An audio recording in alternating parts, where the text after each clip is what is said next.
Hallo und herzlich willkommen zu einem neuen Video hier auf meinem Kanal, hier bei Comic. Was passiert eigentlich bei dir zu Hause, wenn du nicht da bist und jemand an deiner Haustür klingelt? Nichts. Im Haus klingelt's, es ist aber niemand da, der rangehen kann. Du weißt also gar nicht, ob der Postbote dir ein Paket abgelegt hat, ob ein wichtiger Besuch da war oder ob jemand nur schauen wollte, ob das Haus leer ist und sich ein Einbruch lohnt. Eine mögliche Lösung, weltweit überall mit dem Smartphone nachzuschauen, wer da gerade geklingelt hat, sind sogenannte Videotürklingeln. Reolink hat mir die Video Doorbell Generation 2 zur Verfügung gestellt. 2K Auflösung. Aufnahmen vom Boden bis zur Höhe eines großen Mannes sind damit problemlos möglich. Ihr könnt mit der Person vor der Tür kommunizieren und das Ganze weltweit über euer Smartphone. Ob diese Kamera, ob diese Türklingel wirklich so gut ist, wie es die Werbung verspricht, da bin ich echt gespannt und nehme euch mit. Das Teil werden wir in diesem Video auf Herz und Nieren testen. Hier unten im Kellerbereich unseres Hauses befinden sich auch die Büros. Und wenn ein Geschäftspartner zu uns möchte, kann er direkt diese Klingel verwenden, die ich eingebaut habe. Es handelt sich dabei um eine Funkklingel, die auf einer eigenen Frequenz jeweils 2 elektrische Türgongs ansteuert. Einer hängt in der Steckdose im Büro und der andere ganz oben bei uns in der Wohnung. Ich höre es also, wenn jemand klingelt. Aber ich weiß nicht, wer dort ist. Ich muss jedes Mal ans Fenster gehen, meinen Kopf rausstrecken und rufen, wer ist denn da? Denn ich sehe es ja einfach nicht. Ich weiß nicht, ob es der Postbote ist, der mal wieder an der falschen Tür war, oder ob es ein Geschäftspartner ist, der tatsächlich zu mir möchte. Eine mögliche Lösung, um direkt über mein Smartphone sehen zu können, wer da an der Tür ist, ist die Reolink Video Doorbell. Und Reolink hat mittlerweile die Generation 2 auf den Markt gebracht, die ich für euch testen darf. Und in dieser Variante habt ihr nicht nur eine höhere Auflösung von 2K, nein, ihr habt auch ein deutlich größeres Bild. Ihr seht einfach mehr. Ihr seht den Boden und ihr seht einen erwachsenen Mann, alles in einem Bild durch diese Fischaugenkamera und könnt so nicht nur Personen erkennen, sondern eben auch Fahrzeuge oder auch das Paket, das der Postbote einfach nur abgelegt hat. Ihr könnt das Ganze über das Smartphone problemlos nutzen. Wenn jemand auf die Klingel drückt, piept euer Smartphone, ihr könnt den Anruf annehmen, ihr seht auf eurem Smartphone, wer da vor der Klingel steht und könnt mit dieser Person sogar sprechen. All das funktioniert über das heimische WLAN, denn diese Kamera kann zwar mit eurer bestehenden Türklingel angeschlossen werden, um eine dauerhafte Stromversorgung herzustellen. Habt ihr das nicht, funktioniert das Ganze natürlich auch über den Akku, über ein halbes Jahr sollt ihr halten. Zusätzlich könnt ihr aber auch hier hinten die Stromkabel eurer alten Klingel anbauen und das Teil mit Dauerstrom versorgen. Die Funksignale funktionieren über WLAN, das heißt, ihr könnt die Kamera überall in eurem Haus einbinden, solange ihr ein stabiles Signal habt.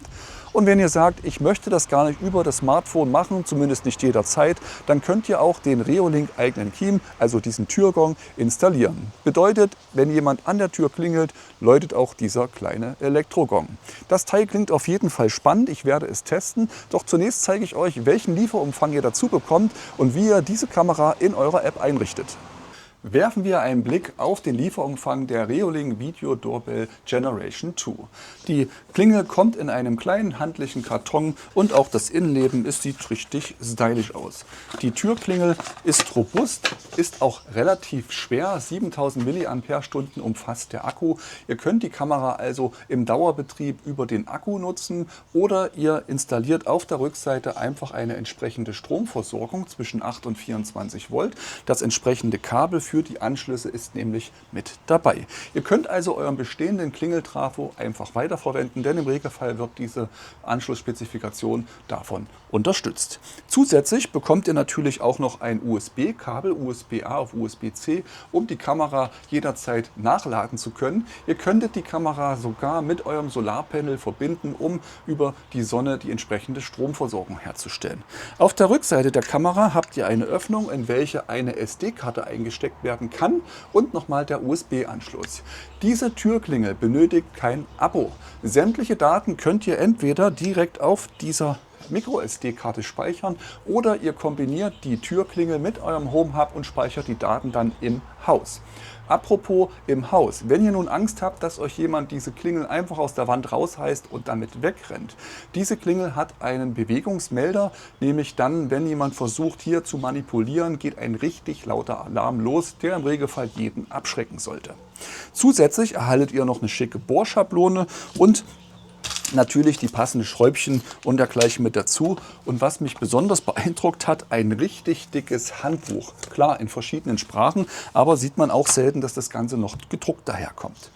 Was jetzt wirklich spannend ist, ist die Montage. Ihr bekommt eine Montageplatte mit dazu, in welche die Kamera gerade eingeklipst wird. Und wenn ihr jetzt aber an eurer Haustür das Ganze nicht 90 Grad nach vorne von der Haustür weg positionieren wollen, gibt es noch einen 15 Grad Keil dazu.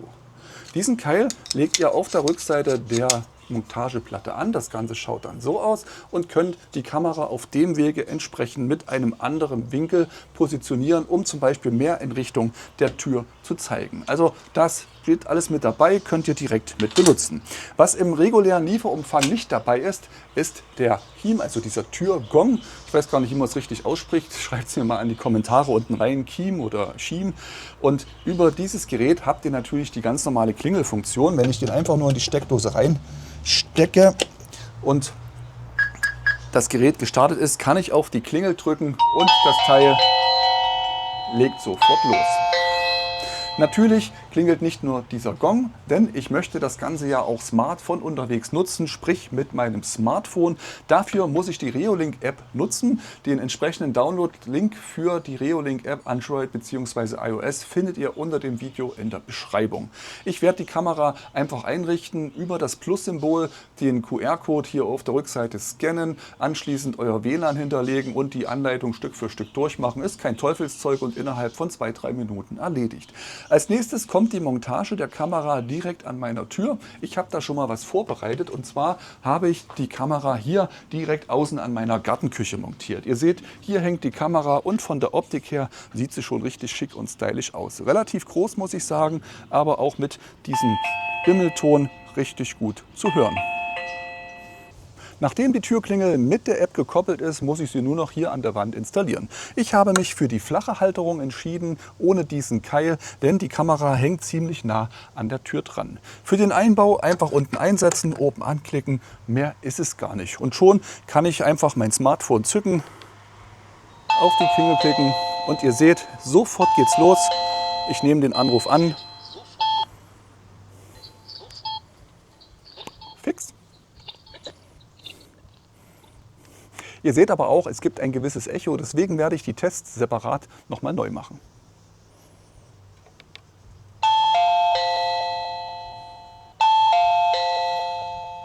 Eine Sache möchte ich euch aber gleich demonstrieren, und zwar den sogenannten Sabotagealarm. Die Kamera kostet ja doch ein bisschen Geld und es wäre schade, wenn sie jemand klaut. Natürlich wäre es auch schade, wenn die Daten auf der SD-Karte dann gleich mit verschwunden sind, weil ihr die Daten zusätzlich zum Beispiel nicht auf dem Home Hub gespeichert habt.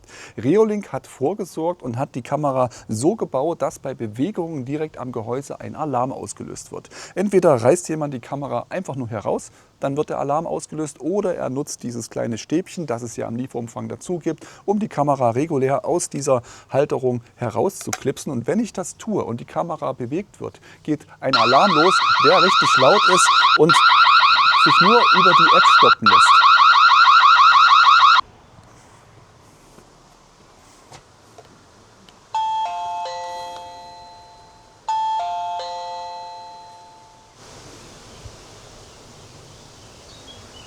Hallo. Ja, hier ist die Post. Ich habe ein Paket für den Comic. Ja, bitte einfach unten hinstellen. Ich hol's gleich. Danke. Was einfach hier herstellen? Ja. Okay, ich stell's hier hin. Tschüss. Übrigens, ihr könnt die Reolink Video Doorbell der zweiten Generation nicht nur exklusiv über euer Smartphone benutzen und steuern. Nein, ihr könnt hierzu zum Beispiel auch eure Alexa verwenden. Habt ihr eine Alexa Show, könnt ihr über den eingebauten Bildschirm sogar sehen, wer da gerade geklingelt hat, und über Mikrofon, Lautsprecher mit dieser Person auch kommunizieren. Habt ihr einen Home Assistant, könnt ihr den ebenfalls mit der Kamera verbinden bzw. mit dieser Türklingel verbinden, und alle Einstellungen könnt ihr auch bequem im Home Assistant vornehmen. Die technischen Möglichkeiten sind also wesentlich verbreitert worden, wesentlich besser geworden. Das überzeugt auf jeden Fall, denke ich. Was Reolink aber auch noch dazu gepackt hat, sind ein paar kleine Gimmicks, die die Sache etwas spaßiger oder sicherer machen. Unter anderem könnt ihr die Stimme, die man hier hört, auch verfremden. Das zeige ich euch jetzt. Reolink bietet euch die Möglichkeit, eure Stimme in der Wiedergabe an der Türklingel zu verzerren bzw. zu verändern. Hierzu könnt ihr entweder eure Originalstimme verwenden oder ihr verwendet die Stimme eines Roboters. Das klingt dann in etwa so, wenn ich mit dem Postboten rede: Lieber Postbote, bitte lege das Paket einfach am Boden ab.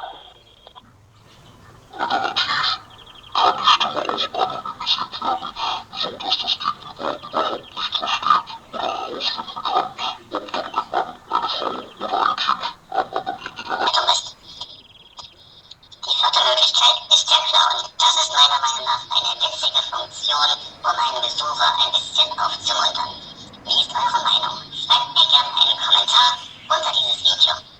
Die Reolink Video Doorbell ist natürlich nicht nur eine reine Klingel, bei der ich auf den Taster drücke und kurz danach erscheint auf meinem Smartphone die Info, wer steht hier überhaupt. Nein, dabei handelt es sich tatsächlich auch um eine richtige Überwachungskamera.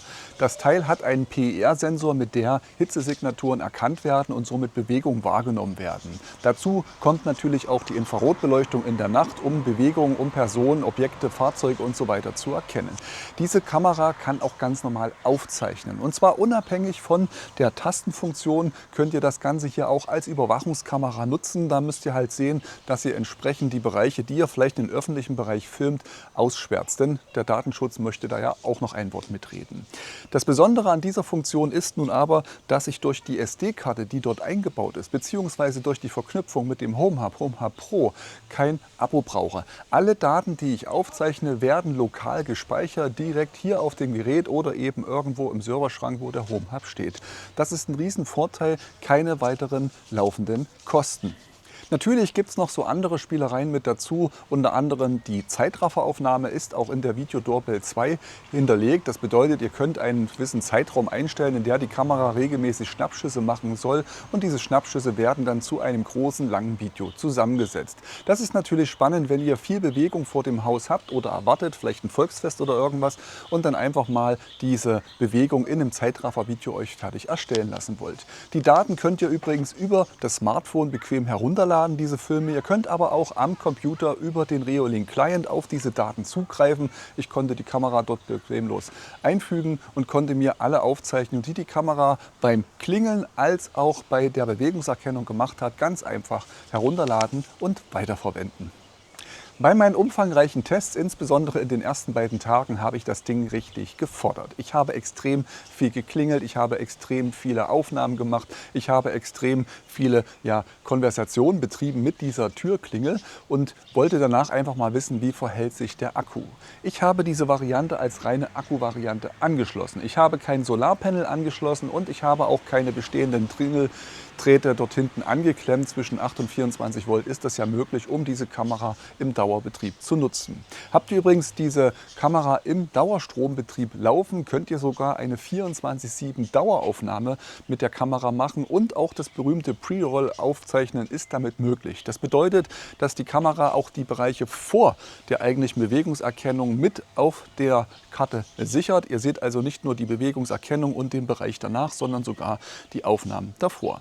Ich habe, wie gesagt, den reinen Akkubetrieb hier laufen. Da funktioniert das nicht, aber die Kamera hat sehr schnell ausgeschlagen. Sobald eine Person um die Ecke herumkam, habe ich das sofort auf der Aufnahme drauf gehabt.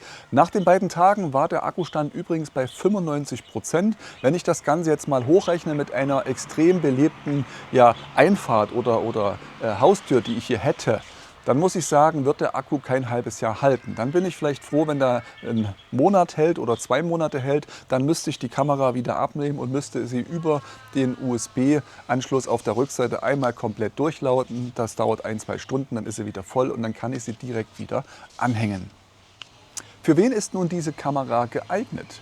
Ich muss sagen, für mich passt das hier wirklich sehr gut. Ich habe hier den Nebeneingang, der zwar direkt zur Straße gelegen ist, aber ich bekomme hier nicht mit, wer hier zu mir will. Ich muss jedes Mal aus dem Fenster schauen, wenn es geklingelt hat oder auf eine meiner anderen Kameras zugreifen. Es gibt natürlich auch die großen Türstationen, diese großen Klingelstationen, wo es in jeder Wohnung einen eigenen Bildschirm gibt, um darauf zuzugreifen. Habe ich an der Haustür auf der Vorderseite, hier am Rückeingang habe ich das Ganze leider nicht. Und diese Station Versionen sind auch sehr, sehr teuer, wenn man da was Vernünftiges kaufen möchte. Die Reolink Video Doorbell ist preislich durchaus attraktiv. Wenn ihr dazu genaueres wissen wollt, auch wo ihr sie herbekommt, dann schaut gerne mal unter das Video und die Beschreibung. Dort verlinke ich euch den Shop von Reolink, der mir die Kamera ja zur Verfügung gestellt hat und gleichzeitig auch das Zubehör, das ich verwende, mit dem ich zufrieden bin. Und jetzt bist du dran. Ich möchte von dir einfach gerne mal ein Feedback zur Reolink Video Doorbell Generation 2. Siehst du einen Vorteil gegenüber vielleicht der ersten Version, wenn du diese nutzt? Wäre das etwas für dich, deine Haustür mit so einer Klingel auszustatten, vielleicht für die Einliegerwohnung? Ich bin gespannt auf euer Feedback. Schreibt mir dazu einfach mal einen Kommentar unter das Video. Gebt mir ein Like für mein Video, wenn es euch geholfen hat. Und wenn ihr mehr von mir sehen wollt, dann schaut gerne mal unter das Video. Dort verlinke ich euch die Playlisten zu meinen anderen Videos. Und natürlich vergesst das Abo nicht, damit ihr auch keine neuen Videos verpasst. Ich bin an der Stelle schon wieder fertig mit diesem Video. Freue mich auf euer Feedback. Macht's gut. Ciao.